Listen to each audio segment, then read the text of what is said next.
The plenary session you're about to watch is dedicated to the memory of Sidney Lerner. Sid was a dear friend of AJC for well over 2 decades. In his professional life, he was considered a creative genius, and he brought that creative genius to us at AJC. He helped us to reimagine what's possible. And one of Sid's dreams was to advance relations and understanding between the Arab world and the Jewish world. And in that spirit, and in memory of Sid, I'm thrilled to announce now the opening of the AJC Abu Dhabi office, the Sidney Lerner Center for Arab-Jewish Understanding. In the Jewish tradition, we say, may his memory be for a blessing. We know that in creating this center in Abu Dhabi, the first office of the American Jewish Committee in the Arab world, we are fulfilling the vision, the genius, the imagination of Sid Lerner, and we will be eternally grateful to him for the vision he brought to us.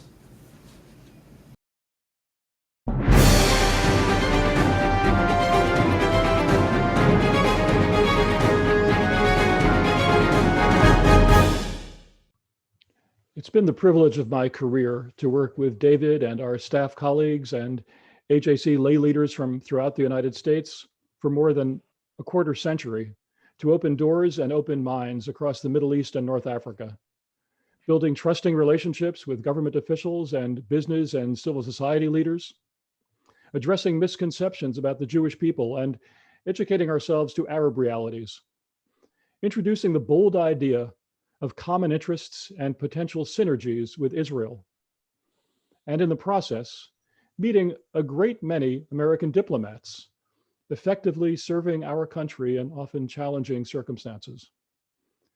One who stood out, an American Foreign Service officer who struck me and my colleagues as the consummate diplomat, deeply knowledgeable, pragmatic, straightforward, and persuasive, was Marc Sievers. He had served across the Arab world, as well as in Israel and Turkey, 12 foreign postings in 10 countries with additional tours in Iraq and Egypt. We had met up several times in the course of his long and distinguished career, and I have particularly fond memories of a Shabbat dinner that he and his wife Huda hosted for AJC in Cairo when he was chargé d'affaires, and of a delightful Hanukkah party that Marc and Huda threw for us when he was ambassador to the Sultanate of Oman. When an AJC delegation last visited Muscat before the COVID-19 pandemic, we had an opening night dinner on the shore of the Gulf of Oman with Marc and Huda. He had just retired as ambassador after 38 years in the Foreign Service. And AJC had just started consulting internally and with the government of the UAE about the possibility of opening an office in that dynamic neighboring country.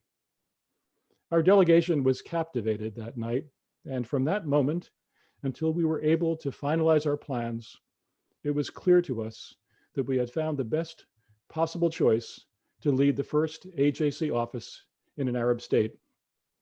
Ladies and gentlemen, I'm so honored to have played a role in the history that AJC is making today, and so pleased to introduce the inaugural director of AJC Abu Dhabi, the Sidney Lerner Center for Arab-Jewish Understanding, my friend and my newest colleague, Ambassador Marc Sievers. Marc? Jason, thank you so much for that very generous introduction. I too cherish the memory of the many times in many different places that we have met over the past, I don't know how many years, quite a few. But I am especially pleased to have the opportunity to appear before the Global Forum in this virtual format, but nonetheless, for this great announcement that we're opening. AJC is opening AJC Abu Dhabi, and I am deeply honored to be the first director of that office. It's a very exciting moment and a very unique opportunity. And I thank AJC and all of you, Jason, David, the leadership, for giving me this opportunity to work with you, and I hope that will be for a number of years ahead. I would also like to thank the government of the United Arab Emirates and Ambassador Al-Otaiba in Washington for their support for this new venture in the Arab world. And I think it's really a wonderful opportunity to be based in Abu Dhabi not so long after the Abraham Accords and the normalization of relations between Israel and the United Arab Emirates and Israel and the Kingdom of Bahrain. For many years, I have met AJC delegations in a number of different places, not just with Jason, but with others. Going back, I believe, to my tour in Ankara, Turkey, coming in the late 1990s through Riyadh, Cairo, certainly when I was Deputy Chief of Mission and Chargé d'Affaires part of the time, and especially in Muscat as ambassador. I believe we met at least twice when I was ambassador in Muscat, and then I also remember very fondly that dinner on the shore of the Sea of Oman just after my retirement, which was a special moment for my wife and for me. The AJC office in Abu Dhabi, I believe, will have multiple roles, all of them significant. It will promote and advance Arab Jewish and Muslim Jewish dialogue. It will represent the AJC to governments, to civil society, to business leaders, and to media throughout the Gulf. I will not be limited to working in the United Arab Emirates, although that will be our headquarters and our base. We will seek to promote tolerance and mutual respect between Jews and Muslims and people of the region, all of them, and to combat anti-Semitism wherever it appears. We'll support the further development of the Abraham Accords and seek further advancement in the relations between Israel and the states of the Arab Gulf based on mutual interests, as both parties to this process understand.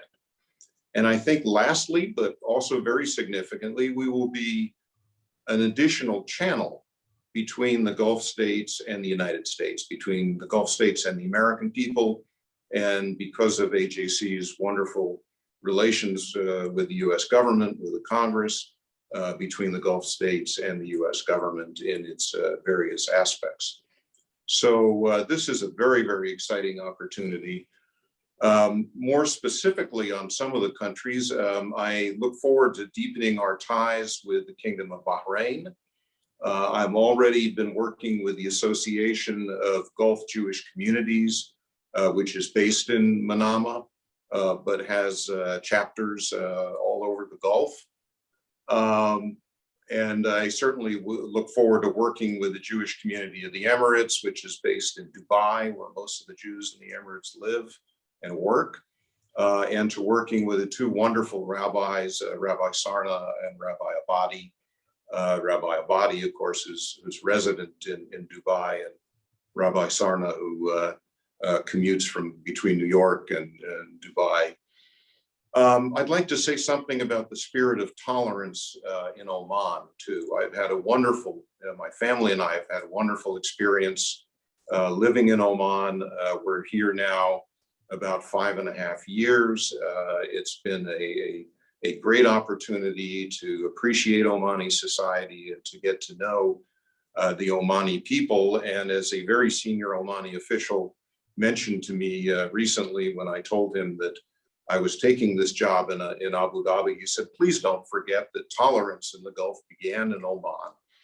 I'm not sure everyone agrees about that, but he felt very strongly, and I thought that I would mention that they are very proud of the fact that they welcome everyone, and that all of the various Muslim denominations that exist in Oman exist in mutual respect and in peace.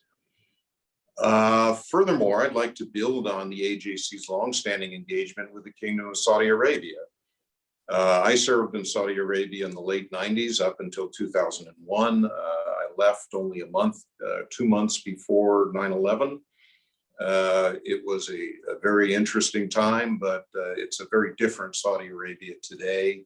I think there are many opportunities to build on their commitment to reform and to engagement and to religious dialogue. And I look forward to doing that as well to the best of my capacity.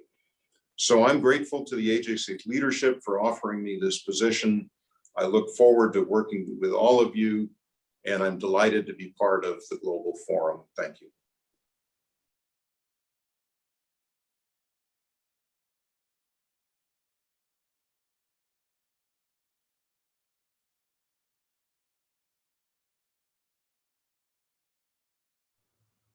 Good evening, Your Highness. Welcome back to AJC and welcome to the 2021 AJC Global Forum.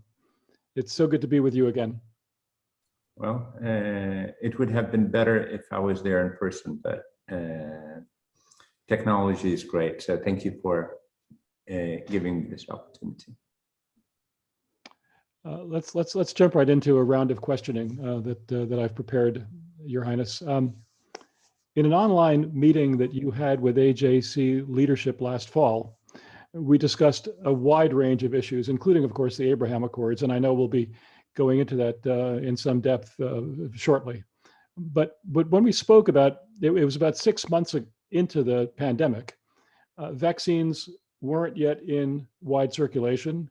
In fact, they weren't available at all. They had just been developed. The United Arab Emirates was taking steps not only to protect your own population, but also to help others who were in need. Infections were still climbing around the world. It was a very difficult time. Now it's a little more than 16 months into the COVID-19 pandemic. How would you assess both how the UAE has handled this unprecedented public health emergency, but also how the international community as a whole has met that challenge? Well, I think we all were off guard, to say the least, at the very beginning. It was a stress test for all of us. Unfortunately, far too many people suffered with their lives, with their loved ones. But I think another way, it is an achievement of us as an international community to get together even in a far better way, check where we were missing behind. But also it was, I mean, what a miracle our medical health pulled around the world, pulling off not one, but several vaccines in such a short time. I think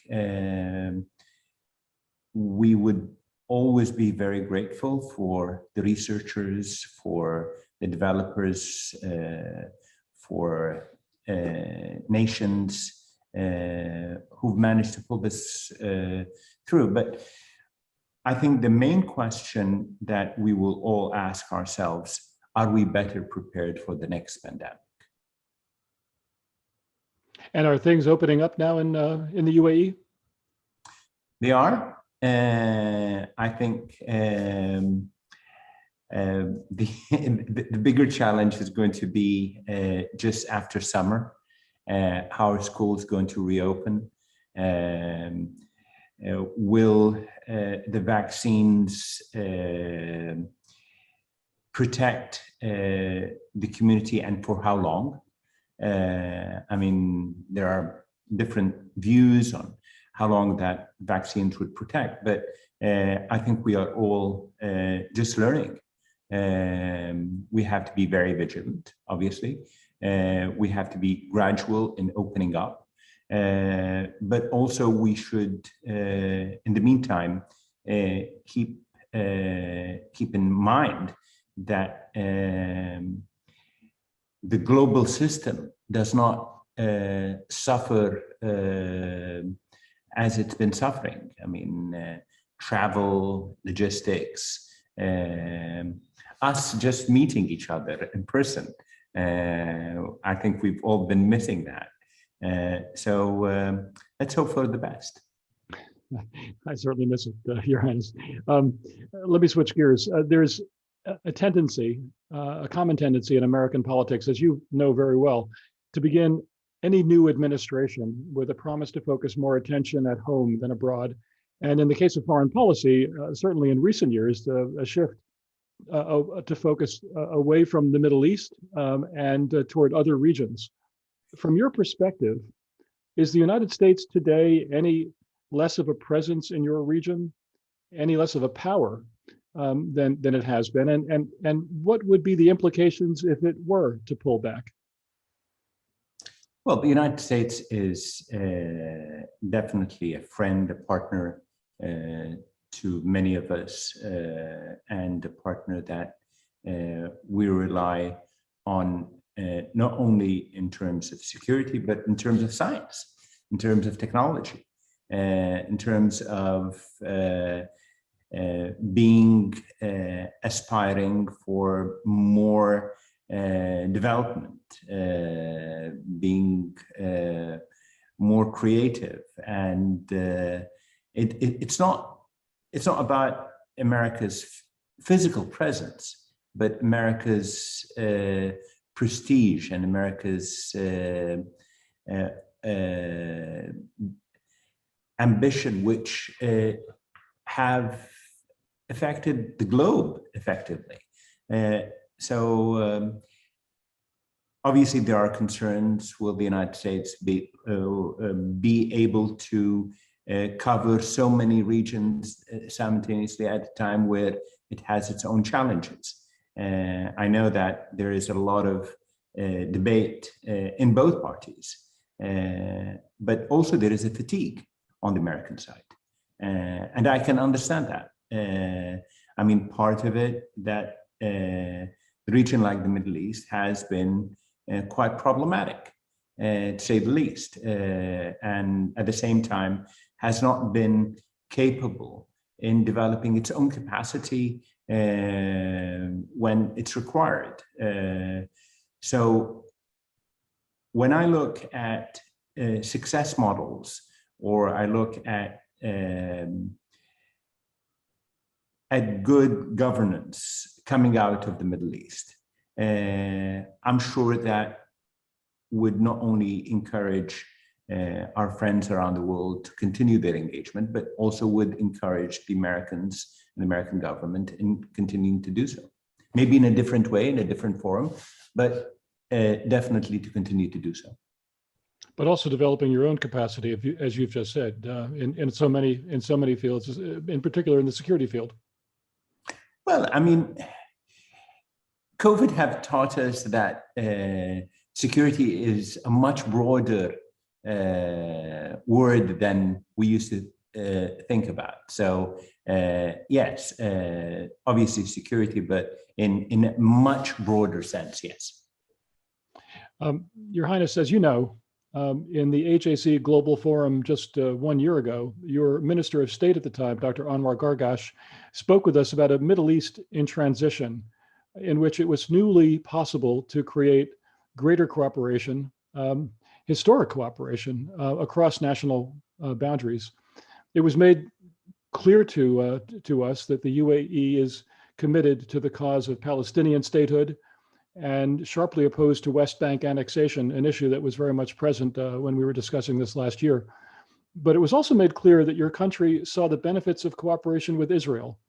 And as you've discussed with AJC on numerous occasions over the years, of course, just 2 months after dropping those hints in the AJC Global Forum, came the announcement of the Abraham Accords, the historic normalization agreement between the UAE and Israel. And that was the first recognition by Israel of an Arab state in more than a quarter century. How and why did the UAE take that historic step? How critical was the role of the United States, and how satisfied are you with the results? Well, obviously, the why is a very important element, and the why takes me back to COVID. The recognition of science will play a much bigger role in our thinking moving forward. And it's only possible when you have successful technological countries like the UAE and Israel in the region can come together. I think such a partnership is due, but COVID has made us moving in that direction much faster. Now, it would have been impossible if Israel did not make a similar understanding in what we were worried about, which was a policy that Israel had towards annexation.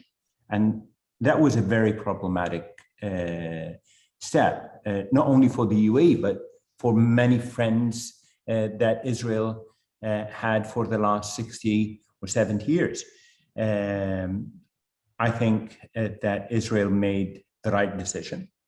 It would not have been possible without the United States. And that's been the case with the United States when the United States led peace between Egypt and Israel, when it led peace between Israel and Jordan. And now it has managed to do it again. So I think we should all be very grateful for the United States' role. Now, the key question is, can we continue to rely on the United States in making this even a more successful journey? There is definitely bipartisan support in the United States when it comes to the relationship between the UAE and Israel. I think the question is, how can we make it even a bigger success? When you look at tens of thousands of Israelis who've managed to come and visit the UAE only in very few short months, I think that's a great indication that this is going to be a people-to-people relationship, a people-to-people peace. So let's keep on encouraging the people between our two nations, because that's the only way where we can show both Israelis and Palestinians, by the way, that this is a way forward. This is a way forward where we can all live, not only in peace, but where we can thrive. And I want to drill down a little bit more on that, but not without mentioning how struck I and my AJC colleagues were the last time we were physically with you in your ministry just a year and a half ago. And we posed to you the question of, what would it take for the UAE to have some kind of small agreement with Israel? It wasn't even peace. And you stopped me in my tracks and you said, we don't want to settle for that. We are looking forward to the possibility of having full peace with Israel. And yet from that day until that historic day in August of 2020, you kept going, and you did move to that really historic step. So that will always stick in the minds of those who were present in your office in December of 2019, how you were prepared at that point, and you had been prepared to move in that direction when the time was ripe. But I want to get back to the question of Israeli-Palestinian issues and the role of Abraham Accords countries. The recent explosion of tension and violence in Gaza and Jerusalem, as well as in other Israeli cities, was closely watched in the UAE and throughout the Arab world. And your government spoke out forcefully for the protection of holy sites and for an end to the suffering of innocents caught in the crossfire. There were Emirati voices as well, raised against Hamas for firing barrages of rockets into Israel, consistent with your government's firm opposition to extremism and terrorism. So as we recover from this difficult period, and as we search for a way back to the path of peace, is there a particular role that you believe that the UAE and other Abraham Accords countries can play in your contacts with both sides? Jason, we've been in touch with the Israeli government throughout this period. And we were very delighted to see that Egypt's efforts in getting a ceasefire was accepted. We hope that this is sustained. But more importantly, how can we move from an occurrence of violence in this region between Israelis and Palestinians? And that will require not only leadership, but it will require that parties understand what's the value of it. And I think that's been missing. And I mean, I really hope that the Abrahamic Accords can excite people of the region, that this goes beyond peace, but it goes to a point where we are partners in seeing a better future for our kids. Now,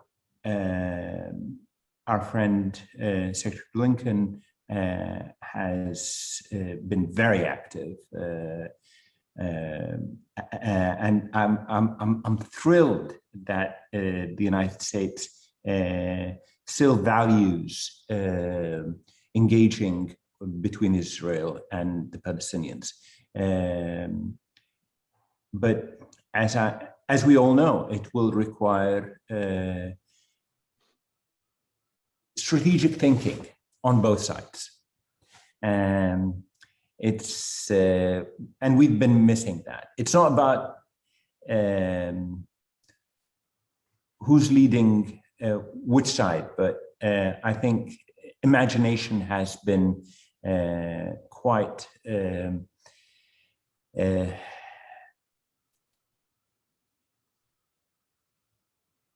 have been missing in the region, at least in some parts. Thank you, Your Highness. You referred before to the increased tourist traffic, of course, from Israel, and the fact that so many opportunities have now been opened. We've seen stories about the plane loads of business people, consultants, investors, and tourists who have been coming from Israel and back and forth from the UAE to Israel. How do you see the people of the UAE benefiting from this new relationship with Israel? In addition to the many commercial opportunities, what can you say about the civic and cultural side of the ledger, the commitment of average Emiratis, particularly Emirati youth, to engaging with Israeli counterparts? Well, I think health obviously has been a drive in these circumstances. Our universities have been very active in working in collaboration with each other. We've seen Israeli universities visiting the UAE and vice versa, but we've seen programs in terms of research, development, looking at better ways either of testing, but also of using ways of just collaborating in future science. So one of the areas which I'm very excited about is water, and I won't mention commercial entities, but there is this development that's ongoing between us and Israel on making water of thin air. and people who know the climate in the region, it could get quite humid, but it's quite interesting that even in not very humid climates, you could still make a great amount of water for a price tag which is quite manageable. So that's a very interesting development where we are developing with each other, but not only developing with each other, but where we can look at third partners or party markets where such devices could be sold to. Now, these are just examples of things we could do together. There are far more we would like to do. I mean, we are all very concerned about climate change. It has not only long-term effects, but it has effects on us today, where we are in areas which is very dry. We make almost or most of our water by processing seawater, and if the chemicals of the Gulf changes or rises, that would have serious implications on our capacity in making water. So these are some serious, tough questions that we are facing, even in a country where we will still rely for a very long time on selling oil and gas. But the question is, how can we sell it in a far suitable manner? How we can sell it in a greener manner? And here, smart people both in the UAE and Israel have been also working together. So yes, now are they quick wins? In startups, I know there are a lot of people who are talking with each other. They're very excited in dealing with a startup nation like Israel. But then you have a nation like the UAE, which has such a great network throughout the world, especially in East Africa, in South Asia, which could create a fantastic hub for Israeli investments or products. So I think there is a lot we can celebrate together, but it just requires us to appreciate what we've done in such a short time. No, the synergies are so obvious and are being realized. The UAE as a huge global transportation hub and an energy hub, and Israel as a technology hub as well, and the UAE as a technology hub. It's really quite remarkable. You mentioned water, you mentioned energy. There's also renewable energy, of course, which the UAE has also taken a very significant series of steps on, going back many years, preparing for the eventual day when you would have less hydrocarbon potential. So cooperation with Israel in energy as well is just yet another sector in which there's obviously such opportunity. I want to turn to it in a different direction, if I may, Your Highness. The Jewish community of the UAE, the largest on the Arabian Peninsula, has been an increasingly visible presence over the last 2.5 years, a symbol of your country's commitment to inclusiveness, to the pride that it rightly takes in being home to so many ethnicities and nationalities and faiths. The official volume Celebrating Tolerance, which was published in 2019 and has chapters highlighting 10 of those communities, including the Jewish community, quotes the Vice President and Prime Minister of the UAE, His Highness Sheikh Mohammed bin Rashid Al Maktoum, as saying that a bright future for the Middle East depends, quote, on ideological openness, diversity, and acceptance of other viewpoints, whether intellectual, cultural, or religious. In a region that is known has known so much animosity among various faiths and ethnicities and so much bloodletting still to this day. How can you in the UAE uphold those values?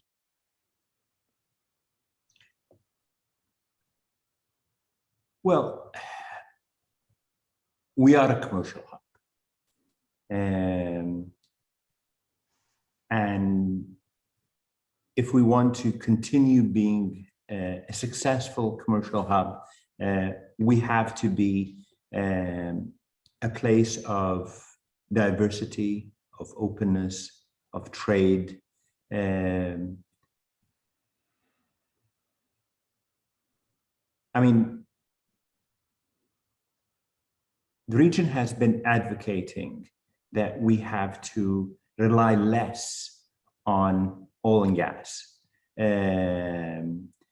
So just before COVID, the UAE GDP on tourism depended on by 10% of its GDP on tourism. So let's, and if I'm talking about number of tourists, we're talking about 23 million tourists in a country which just 25 years ago had probably 0 tourists. And that's significant in the second largest economy in the Arab world. And so it's not only about us wanting to be tolerant in all practical sense. We have to be tolerant to thrive.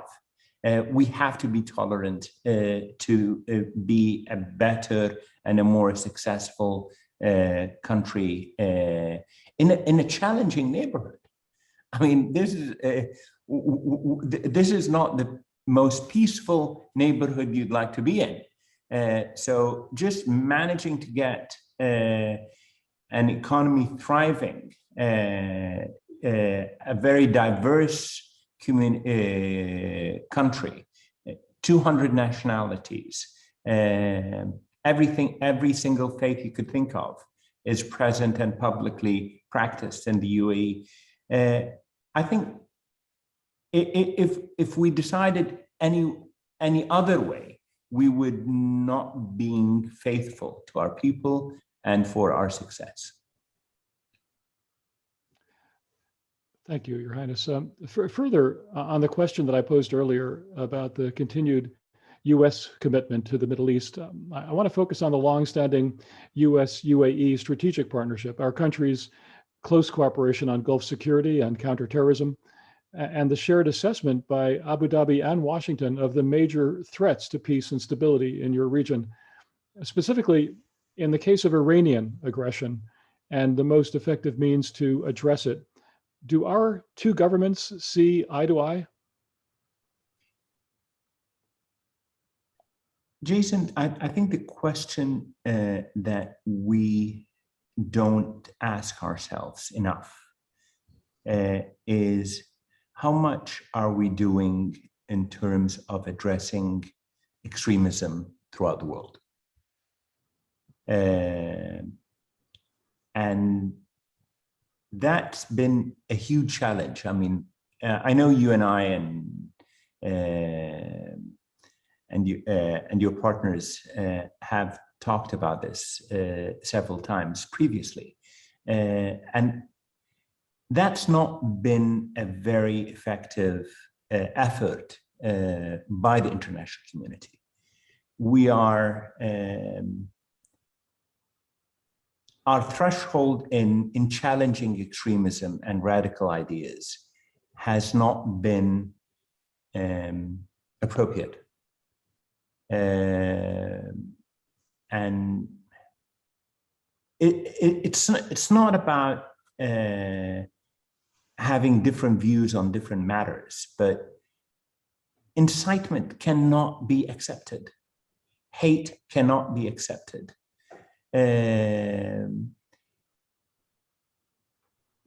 Making excuses for violence cannot be accepted.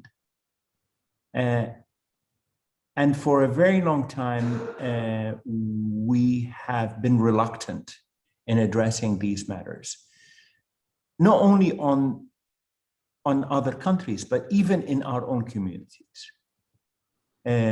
We see that even in places like Europe and the United States today. And it's worrying. It concerns me when we see our kids radicalized in European capitals. And that's not a discussion we are having enough of. I don't think that the future of threat is going to be from other nations. I think countries understand the risks of doing the wrong things. They might sound hawkish, but do they want to cross a certain step, which is totally unacceptable by the international community? But when it comes to radical groups, when it comes to using other cross-border entities in providing them with either messaging or weapons or technologies or training, I think these are areas where we have to be a bit more vigilant on. And when you refer to cross-border entities, are we talking about just non-state actors or also state actors themselves present in your region? Well, I mean, I think that's diplomatic talk when you talk about who those entities are. But I'm sure everyone knows what those entities are. I mean, when you look at groups like Al-Qaeda or ISIS,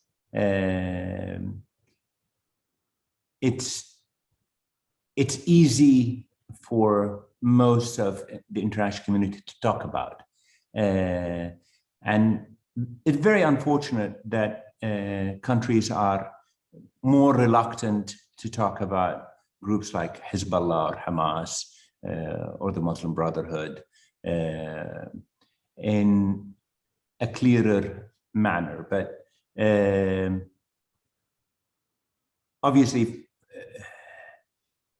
it's been funny when countries designate and the same entity, its military wing as a terrorist group and its political wing as a non-terrorist group, and then that same entity says there is no difference between our military and political wings. So if they are by themselves not accepting that distinction, it's just I'm trying to be a diplomat and not use a sarcastic word. Excellency, we've only had this conversation 15 times, so thank you for reminding us. Your Highness, as you know, and as we first discussed in person a year and a half ago in your ministry, in a meeting room, AJC has just now opened an office in Abu Dhabi, our organization's 13th international outpost. And although we visited so many times over the last quarter century, it's our first permanent presence in an Arab state. I want to thank you for your very significant role in facilitating this and encouraging this, and also, of course, Ambassador Al-Otaiba in Washington, who has consulted with us over the last year and a half. Our decision to establish AJC Abu Dhabi, the Sidney Lerner Center for Arab-Jewish Understanding, reflects our appreciation of the spirit of openness and pluralism that we've always seen in the UAE, as well as its bold dynamism. We look forward in the years ahead to engaging more of Emirati society and to sharing our experiences in the UAE with our constituencies in the United States and around the world. And of course, we look forward to visiting during the Dubai Expo that will be opening this October. And we'll have pavilions from 192 countries, including the United States and including Israel. Your Highness, what is your expectation of the role of AJC Abu Dhabi and the future of our engagement with your country? And what advice can you offer us? Well, advice, I don't know. I'm not, I won't be the best person to give you advice on that, but I can say that we are thrilled to have you. I hope that your team here in the UAE will feel at home. We will do everything possible to make your presence here worthwhile. With Expo happening in the UAE, I think it's important to underline that this is the first time for a Muslim country to host such an event. And I think that's a huge recognition by the international community for what the UAE has managed to achieve in less than 50 years. What we would need to do together is to keep on emphasizing that this is the region of opportunities and hope. We have our failures, no doubt, but in such a short time, countries in this region, many countries in this region, has been evolving in a positive way. Now, I think we are all challenged by, are we going to turn this opportunity to a further success to all of us? Or are we going to miss it in the years ahead? Are our next generations going to look at us and think of their parents who've been either a positive or a negative role through their lives? And it's not going to happen unless we keep on emphasizing on doing more. It's been a rough year, no doubt, with COVID, but we've definitely got far closer with each other as human beings. We understand how vulnerable we can be. And I think hopefully we've appreciated life in a better sense. Your presence in the UAE is part of our journey, but is part of changing mindsets. So let's keep on working closely, understanding each other better, and trying to look forward rather than looking backwards. There are so many regrets throughout history. And if we keep on just opening wounds, that's not going to solve the future of our kids. Future of our kids is only going to be solved if we are more ambitious, we value science, and we value partnership. Your Highness, I think looking forward has been the story of the UAE for the last half century. So thank you for that. Thank you for this really inspiring conversation with AJC. I and my AJC colleagues very much look forward to our next conversation with you, perhaps in New York, perhaps in Washington, very definitely in Abu Dhabi, in your offices and in AJC Abu Dhabi as well. Thank you again for giving us this time and being such an important presence and inspiration in the AJC Global Forum. Thank you. Well, I hope you come and visit Seoul and during Expo as well. We will definitely be there for Expo. We will not miss that, Your Highness. Thank you very much. God bless you. Take care.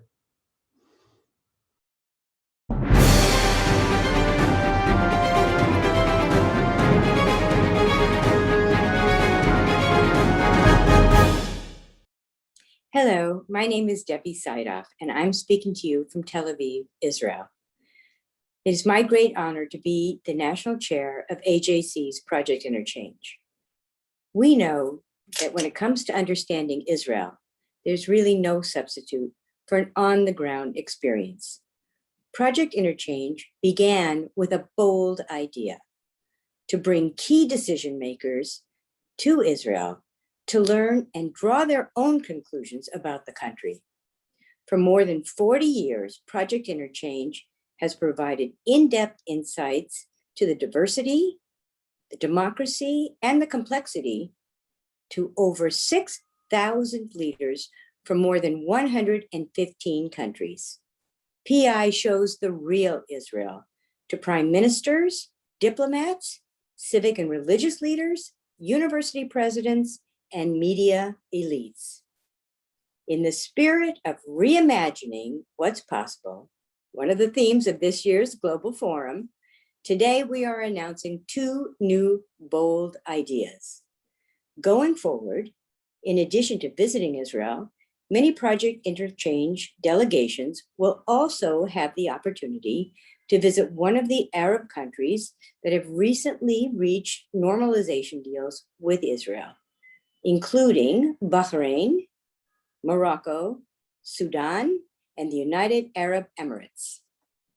Through these groundbreaking new additions to our program, our participants will be able to deepen their understanding of the widening circle of peace and to learn how they may be of help. Furthermore, AJC Project Interchange is proud to announce our intention to send delegations from these Arab nations to Israel as a staple of our mission.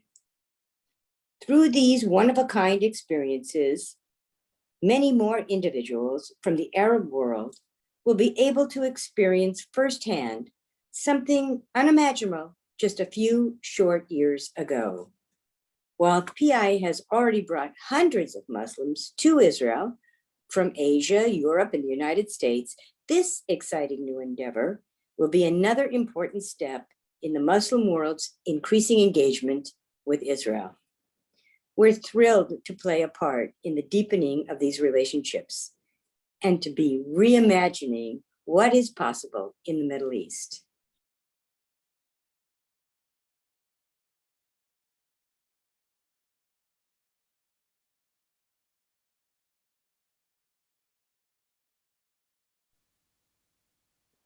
In some ways, my American Jewish story is not very unique.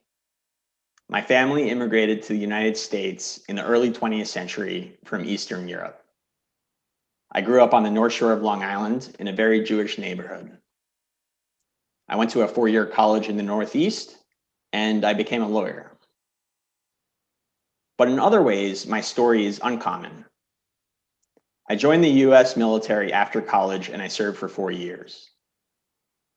There are not many Jews in the US Army, and I was the only one in my unit, which was the 75th Ranger Regiment. But it was in the Army, where I was so far from my community, that I really started to feel Jewish. Although it set me apart from my fellow soldiers, I did not want to hide the fact that I was Jewish. I made it a point to list my religion on my dog tags, and I wore them around my neck every time I put the uniform on. On many occasions, fellow soldiers would tell me that I was the first Jew that they ever met. I started to feel as though I needed to represent my community in the best possible light. I took it as a personal mission to always work my hardest, to be dependable, and to be a soldier that others could rely upon in any situation. Through this experience, my Jewish identity deepened. I connected more with the Jewish values that I was raised with, but that I always took for granted. Now that I'm out of the Army and living in Seattle, I try to keep that same sense of identity. It is part of the reason I feel so strongly about connecting to the Jewish community here and getting involved with AJC. This year, I became a father for the first time. I want my son to have that same sense of identity, which for me has been a source of pride and meaning. I am a proud American Jew. Hello, I'm Dana Steiner, Director of AJC Access Global, the young professional division of our organization. For almost 15 years, AJC Access has diligently worked to forge new pathways of understanding for young leaders across the Middle East. Driven by the notion that about 60% of the Arab world's 420 million people are under the age of 25, we believe that for true transformation to occur, we must engage the next generation of regional actors. This belief became even more critical as the world celebrated the signing of the Abraham Accords at the end of 2020. For the first time in history, not only would Israel have new normalized relations with the governments of the UAE, Bahrain, Morocco, and Sudan, but also the world would witness what is possible when warm relations exist between Israel and Arab civic and business leaders. To capitalize on this new reality, in January, Access officially signed a memorandum of understanding with our longtime friends and partners, the Maimuna Association, an organization founded by young Muslim Moroccans to preserve Jewish heritage and promote Muslim-Jewish relations in the region. The partnership will create new opportunities for Arab, Israeli, and American civil society leaders to host virtual conferences on capacity building strategies and content, such as the history of Arab-Jewish relations in the Middle East and Holocaust education in the Arab world. Most groundbreaking will be the joint mission for Israelis, Moroccans, and Americans to visit Morocco and Israel and gain a first-hand understanding of the challenges and opportunities that exist. In addition to AJC's partnership with the Maimuna Association, we recently created a Middle East North Africa Strategic Engagement Group. This group consists of the best and brightest Access minds from Israel and the United States who want to play a crucial role in forging on-the-ground relations in the Arab world. Together, we have created new relationships with think tanks, civil society leaders, and academic institutions across the region. Yet, as the recent violence between Israelis and Palestinians demonstrated, partnerships between Israelis and Arabs, including the Palestinians, are more fragile than ever and are more needed now than ever. If there is one thing I have learned from my time at AJC, it is that only through genuine engagement and real awareness can we push back against the hatred and toxicity of violence and extremism. Reimagining the Middle East begins with conversations like this one. Today, I am honored to introduce a panel of young experts from across the US, Morocco, and Israel to candidly discuss the opportunities and challenges that exist in the Middle East. It is my honor to welcome Gilad Karni, member of Access Israel, and Marwa Sharkawi, member of the Maimuna Association, in conversation with AJC Director of Middle East and North Africa Initiatives, Benjamin Rogers. It is my honor to moderate today's panel with two extraordinary and courageous leaders, one from Morocco and one from Israel. Marwa Sharkawi, Project Director with Rebuilding Our Homes and member of the Maimuna Association, and Gilad Karni, founder and CEO of the UAE-Israel Joint Innovation Office. The initial focus of this panel was to discuss the need for and the opportunities that arise when Israelis and Arabs unite. I recognize that this is a much more complicated topic to discuss in the immediate aftermath of conflict, but it also allows us to have a more honest discussion about the challenges of bringing about lasting change in the Middle East and North Africa. I am grateful to have you both here today. for what is sure to be a difficult but crucial discussion about how the next generation can lay the foundation for a more peaceful region. So let's just dive in. Let's start with the elephant in the room. We all watched the recent violence between Israelis and Palestinians and the corresponding spread of radicalization with great sorrow. In your view, what role can young leaders in the Middle East play to curb violence, enhance moderation, and promote understanding? And Gilad, let's start with you. Thank you, Benji, and thank you for having me. So reflecting on the recent weeks of conflict that we had here in Israel, it was very difficult to watch the conflict or the war with Hamas, but it was even more difficult when Arab and Israeli violence and riots erupted all over the countries in cities like Akko, Jaffa, Lud, and Haifa that are known to be models of coexistence and that experience violence. I grew up in Haifa, a city which is both full of Israelis and Arabs living next to them, living together. And when I saw this experience violence, it was just heartbreaking. Jewish Arab organizations across the world were also tested, not only Israel, but worldwide. But if there's anywhere to turn in for optimism, it is in the Jewish Arab organization that kept on trudging and talking and making connections. Young leaders should focus on coexistence, strongly and loudly condemn radicals, and carry on with business. It's always the minorities that are the radicals, and their voice, unfortunately, is heard most of the time. But the majority of the people are the ones that condemn the radicals and carries on, and this is what should be. Thank you, Gilad. And Marwa? I believe that nowadays youth have easier opportunities to build relations and work on eradicating violence and conflicts due to the fact that we have now social media platforms. So they can easily access talks, programs to talk to each other, as well as there are also, as I think Gila just mentioned, Jewish Arab organizations. Not only that, but there are also a number of programs and initiatives throughout the MENA region, as well as the world in general, but we're going to focus a little bit on the MENA region. There are initiatives and programs that allow all youth from all of the MENA region to meet, to discuss, to learn and reach solutions to stop violence, anti-Semitism, Islamophobia, and xenophobia. However, there should also be some teachings and lessons for these youth.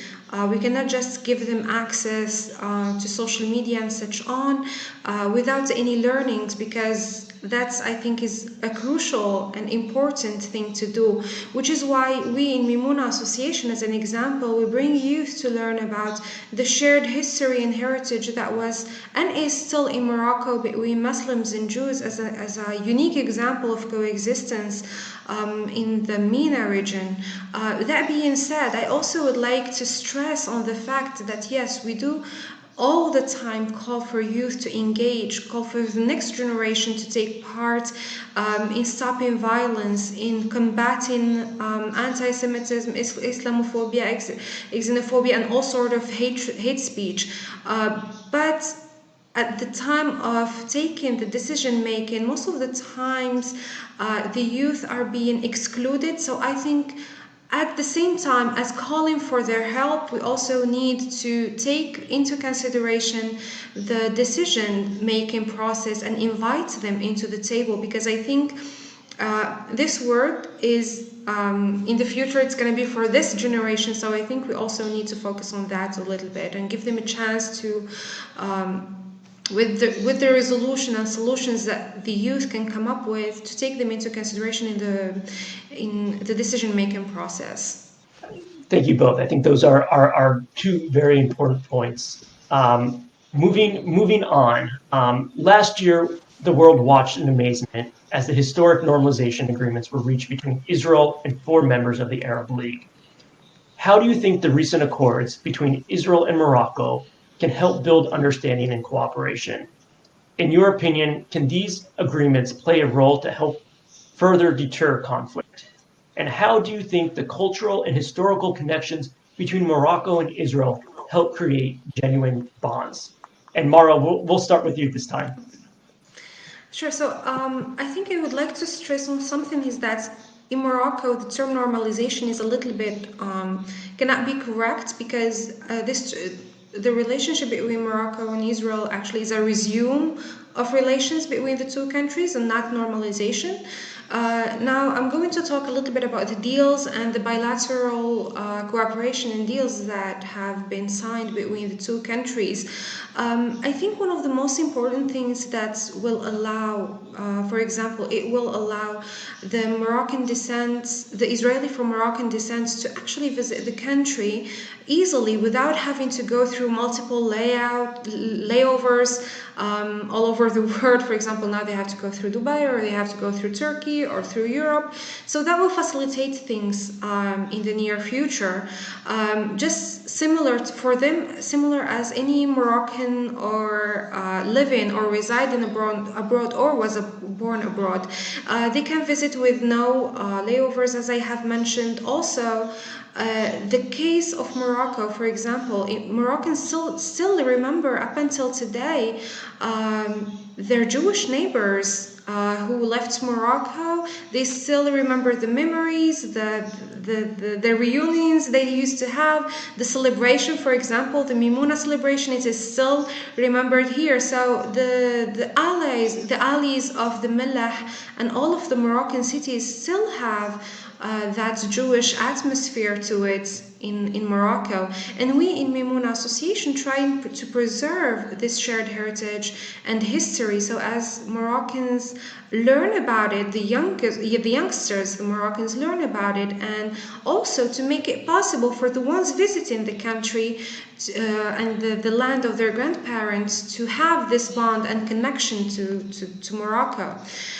I would also would like to talk a little bit about the cooperation deals actually happening. They have actually opened doors for new opportunities for Moroccans as well, not only for Israelis to visit, but also for Moroccans. And here I can give the current example that we're noticing, which is the growth of in the tourism sector, which leads to more incomes for Moroccans.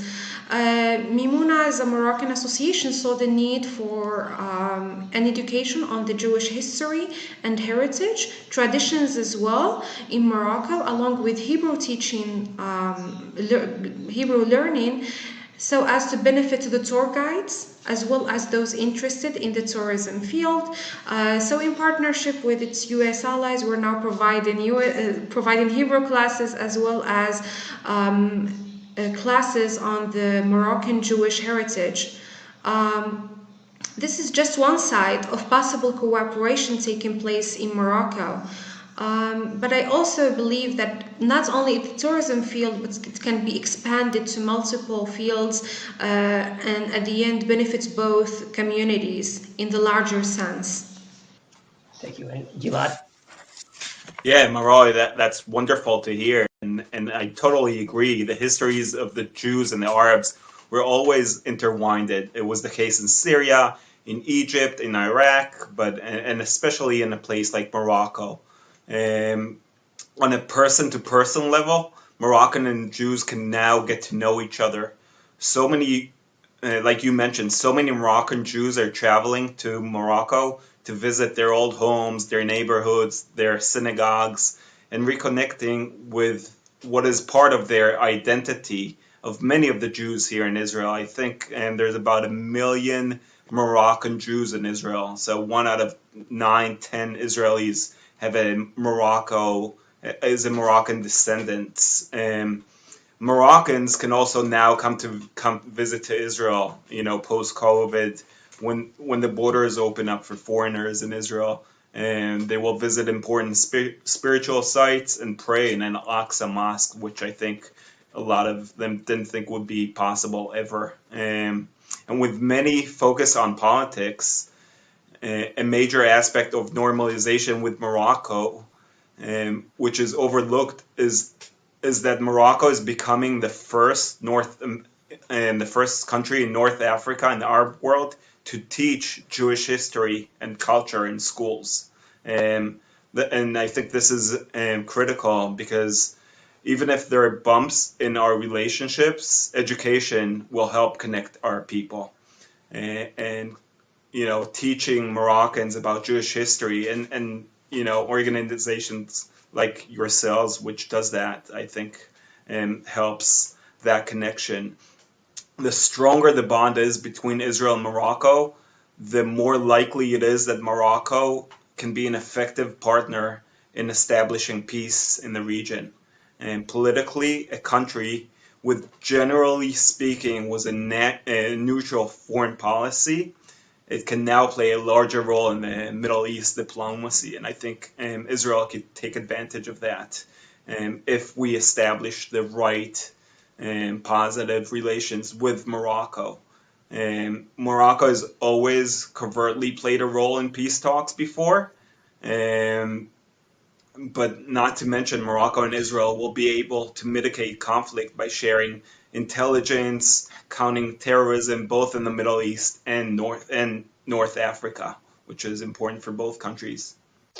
Yeah, thank you both. You each spoke about education, and since we are joined today by a largely American Jewish audience, as well as people from around the world, I also just want to take the opportunity to say one of the amazing things for American Jews, at least, is that as Arabs and Israelis are starting to engage more, starting to learn about their shared identity, their shared culture, it's also an opportunity for many American Jews whose heritage comes from Europe to learn just how deep and interconnected Jewish history is in the Arab world. So I just wanted to take a moment to bring in that perspective and to share that with our audience as we're engaging in this conversation.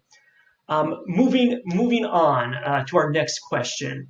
We spoke a lot about the historical connections, cultural connections. But today, what would you say some of the greatest needs are in Israel and in Morocco? And how can renewed cooperation help address some of those leading issues? Gilad, let's start with you this time.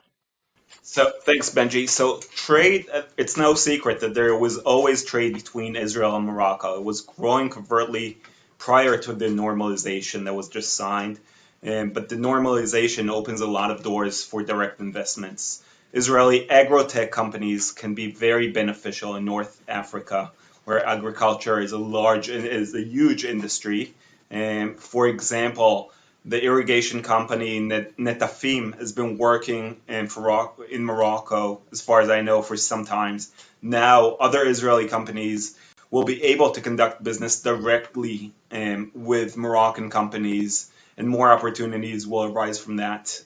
I founded the UAE Israel Innovation Office a year ago with the aim to facilitate trade between the two countries. And I was very surprised to get a lot of inquiries from Moroccan companies and Moroccan conglomerates looking for Israeli technologies that can help them out. And I can say to you today that we have closed a few deals between Israeli companies working with huge Moroccan conglomerates there. The two countries can cooperate on healthcare, on renewable energy, on cyber tech, and bring their products all throughout North Africa. Also, Morocco is also rated as the third easiest country to conduct business in Africa. So for Israeli companies, it means Morocco is a very, very good starting point if they want to expand into Africa.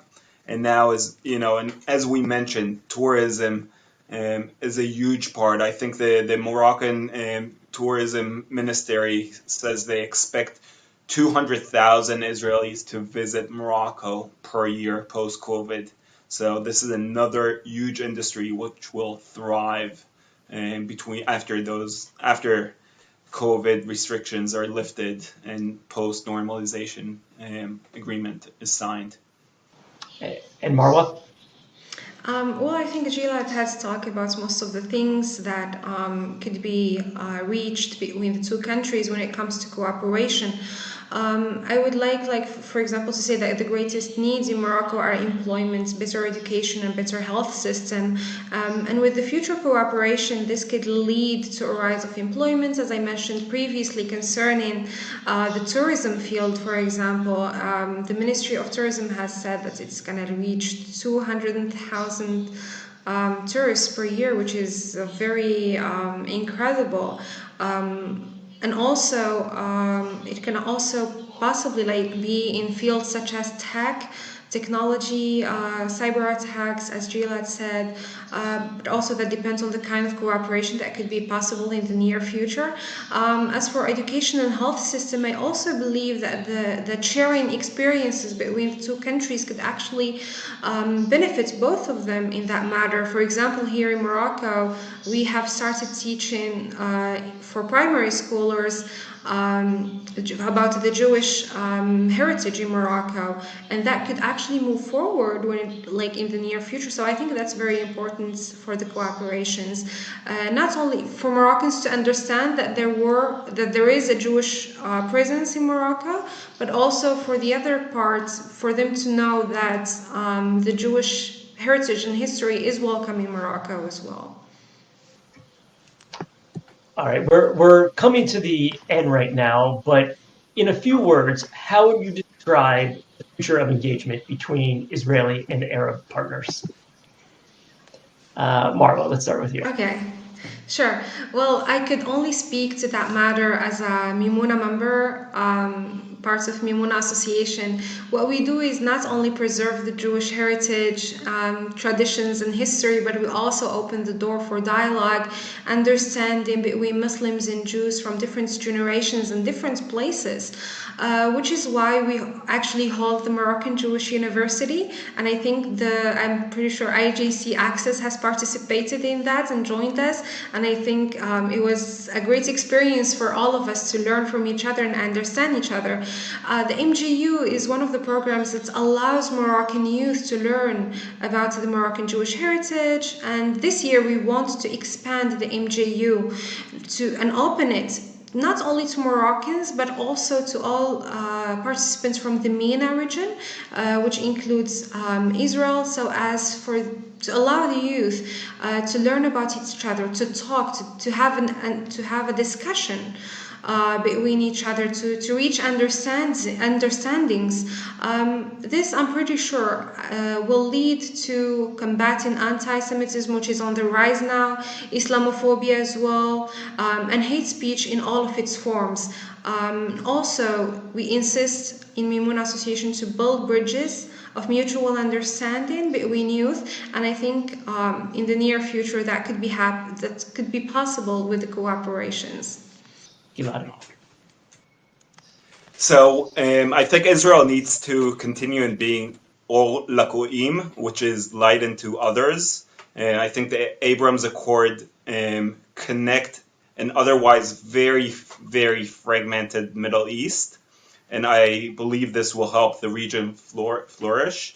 But the bottom line is business, tourism, and person-to-person connections will help make this possible. And I invite you, Marai, and your friends and anybody from Morocco to come and visit Israel. And I can assure you that myself, my friends, my colleagues will show you a great time here. And I really believe that these personal connections are what can make these relations flourish and the silent voice be heard across the region. And I thank you for the opportunity to speaking to you, Marai, and AJC. Thank you for having me. Really appreciate it. Gilad and Marwa, thank you so much for being able to share your words with us today. I think we can all agree that the past couple of weeks have been quite difficult, but hearing your words of hope, hearing your message for ways to come together has been incredibly powerful. And thank you so much for showing us a way forward, a more peaceful way forward as we look to the challenges ahead. Hello, my name is Jeff Aronson, and I'm a member of AJC's Board of Governors. If you had told me 5 years ago that there would be direct flights between Israel and the UAE, I'm not sure I would have believed you. If you had told me that there'd be lots of kosher food options in Dubai, or that there'd be diplomats from Bahrain and Tel Aviv, or that the Saudis were removing anti-Semitic language from school textbooks, I would have thought you were joking. On the other hand, I've known that AJC has been working quietly for decades to help open the door for peace in the Arab world. I've known that those efforts have taken place in at least a dozen countries in the region. Now, 6 of those countries have peace agreements and normalization deals with Israel. That's simply amazing, and more opportunities may lie right around the corner. As an AJC leader, I've been in the room with Arab officials when, in very quiet tones, normalization with Israel was discussed. Today, as the world witnesses the warming of these ties, I feel tremendous pride in knowing that I've been a small part of history. When we say that AJC tries to reimagine what's possible, it's not just a slogan, it's the truth. When we come together to envision a brighter, better Jewish future, we can help make the impossible possible.